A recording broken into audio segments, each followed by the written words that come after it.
Put yourself in my shoes for a second. There is no televised sports event other than like the Olympics every 4 years that I'd actually watch. And then suddenly all that changed because of a fucking anime. Yeah, you saw that coming. But that anime was actually Kuroko no Basket. And I genuinely thought it was the coolest shit since like I don't know. I gotta say it. For me, back then, it was the coolest shit since like Mirai Nikki. But yeah, Kuroko no Basket is a basketball anime, obviously, and they make it incredibly anime, with the main cast literally having full-blown superpowers. Like, one guy had the ability to never miss a shot, like full court type shit. Another guy can jump like 2 times the height of the hoop. And then there's just some whack stuff, if it wasn't whack enough. Like, the author was just pondering, how do I make an ability that fits well with the sport and is also OP as fuck? Oh yeah, we'll just give the man an evil eye where he just breaks ankles with a glance. Looking back at it, it was kinda goofy. But when it ended, it was bittersweet. There was a hole in my heart and there was only one way I knew how to fill it.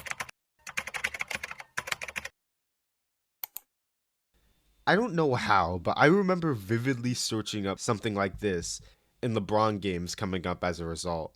So yeah, Kuroko no Basket got me into watching the NBA. For a total of like 3 seconds, because it didn't take long to realize that the players on the team don't have mystical ass powers with multicolored hair. But fast forward to like 2 months ago when that World Cup was all happening, I was probably as hyped for those games as the immigrants who were forced to do the slave labor on that stadium. But all of that changed when I saw the team of Japan, yes, the country's soccer team, was sponsored by an anime. And that little anime goes by the name of Blue Lock. First, before I make my case, I need to say 2 things. 1, no, I've not read Slam Dunk. And I really fucking need to. So the thing I said in the title of the video is if we're like pretending that doesn't exist, bear with me. 2, Blue Lock is not a conventional sports anime. Not in the slightest. For those of you that don't know, Blue Lock is about a ton of high school level soccer strikers. And strikers are basically the ones on the team that are responsible for like getting all the goals. And they are called to this institution where they are trained and weeded out to hopefully result in a player that can carry Japanese soccer to new heights. And that's a pretty engaging and cool premise. It's the Squid Game of sports anime, as they all say, but you can't win on premise alone. So what about the...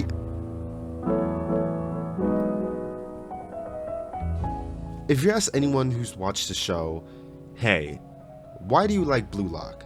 They're probably going to mention something along the lines of the growth of everyone that survives in that environment. Although the thing is, if you just substitute Blue Lock in for any other sports anime, that's why anyone likes sports anime. Why do you think the story in these anime is always about the underdog rather than the team that consistently goes to nationals? If the main character of Haikyuu, I kind of forgot his name, started out as this 6'6" force of nature, nobody would be invested in his story. So what separates Blue Lock from the other anime in its genre? Well, I feel like it has to do with the fact that they aren't actually playing real soccer in Blue Lock. I'm about to use a real life example from soccer, and just for your information, I started watching this sport like a few months ago, so if what I say makes no sense, then that's why.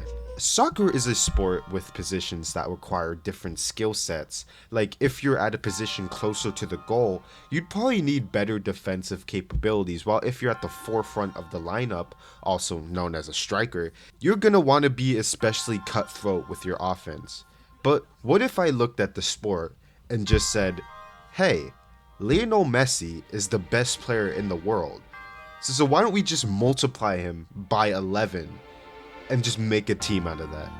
Hence the origin of this anime. When I say that this show deconstructs the sport of soccer, I mean it in the most literal sense, boiling it down fundamentally to who can score the most goals. While a lot of other sports anime have their own formulas where they lose in the spring season only for them to reflect and strengthen their teamwork to win in the summer season. This anime goes in a completely different direction, and it just says, fuck the sport, fuck the teamwork, and fuck the formula. And you know what? I personally fuck with it. Probably one of the best parts about Blue Lock is that the show treats you like a basement-dwelling anime watcher rather than a real soccer player or soccer fan. You're not really expected to know anything about the sport when you get into it, since through the matches we're always clued in on how things actually work in the game, and that goes way farther than just the physical rule set. I play some fighting games here and there, and there's this one thing called a mix-up, where your opponent thinks you're going for the neck dislocator 9000, so instead you go for the toe twizzler 42 to catch them off guard and gain an advantage. And I had absolutely zero idea that this concept applied to soccer in such a large way until this show showed me. So many options are available to players with only their physiques acting as limitations for whether they can actually pull it off or not. And you know what? The exact same thing I just said about soccer can also be said about basketball, although Kuroko no Basket chose to focus on BS superpowers, where Blue Lock builds to its hype moments through highlighting the complexities hidden within the sport. It emphasizes all the strategies and mind games that can occur on the field, utilizing a technique I call being an anime. By that I mean that the audience is always going to be clued in on every single character's thought process and reasoning at all points in time. That's just how it is. To the point where characters flash back to their own past, where they're facing some adversity or something, and recall in detail how soccer erased everything else, becoming their one true passion in life. All within the span of them being passed the ball and kicking it back. Okay, maybe it's not that bad. But this aspect is mostly used as a tool for preparing the audience for the hype moments, where the stuff that goes on could genuinely happen in an IRL match. And of course, there's a lot of the, hey man, this is an anime kind of scenes. But like, who genuinely cares if the character just hits a quick Super Saiyan and then goes back to normal a few seconds later? Or if some dude just dissolves mid-match because he had to reconstruct himself real quick? That's just the fun of the show. It's over the top, but only in the places that don't matter. And with the things that do matter, the way this show educates you, the viewer, about stuff like that is really genius, with possible routes to a goal being literally drawn on screen, and also the formation graphs that would sometimes be explained in thorough detail. And don't get me started on how this show builds stakes. I'm not even gonna lie, the only reason I didn't make a video on this show sooner was because I really wanted to finish off the second half of it first, and I'm so glad I waited. The second half is where the second selection begins, and the rules are basically that you have to form a group of 3 players, then once you assemble a team, you play against other teams, but the twist is that the winning team gets to pick a player from the losing team to join their team permanently. And Isagi, the main character, forms a team and immediately gets matched up with the top 3 highest ranked players. So they get bodied, no chance. And the opposition chooses Isagi's best friend to join their team. And for the rest of the arc, Isagi's goal is to get revenge on that team and steal his friend back. Stakes like this can only really be achieved through the batshit insane environments the players are playing in. That's part of the reason I ended up dropping Haikyuu, because it was kind of just like the same thing over and over again. Just the teams they go against getting stronger as they climb the ladder. There's that, and also the fact that the show's literally like 60% cracking jokes, and I have not laughed once for watching that show. But unlike Haikyuu, Blue Lock is actually funny, and you might be thinking,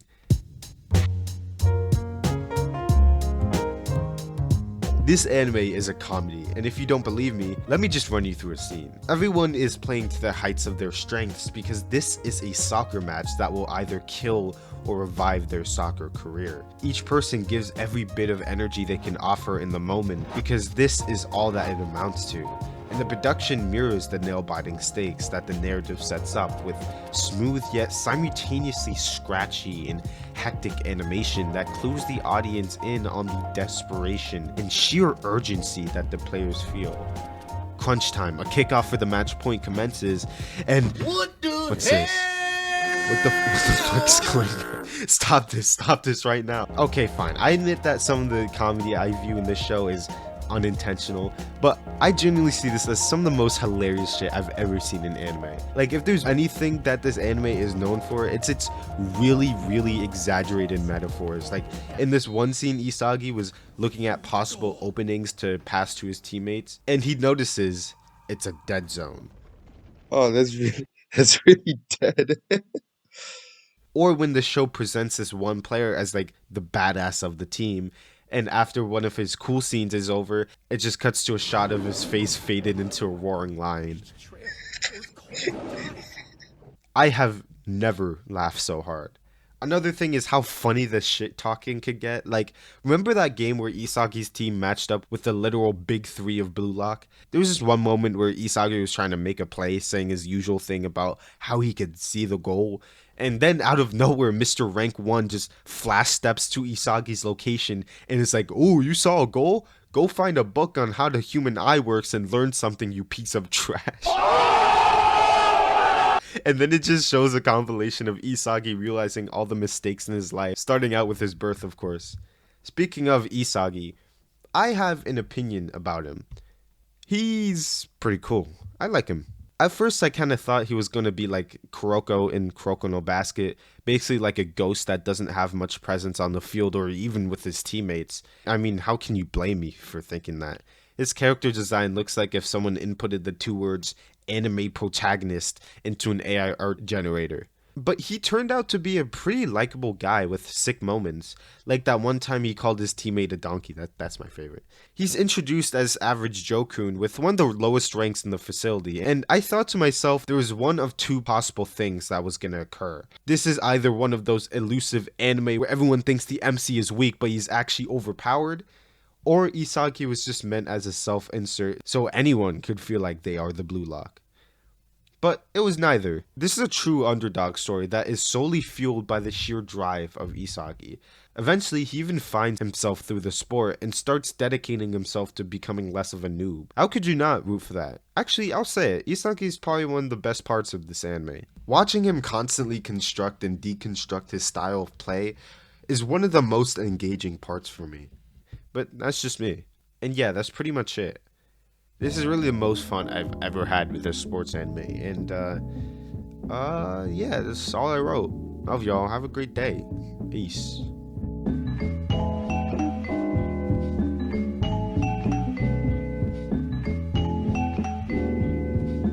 Anonymous.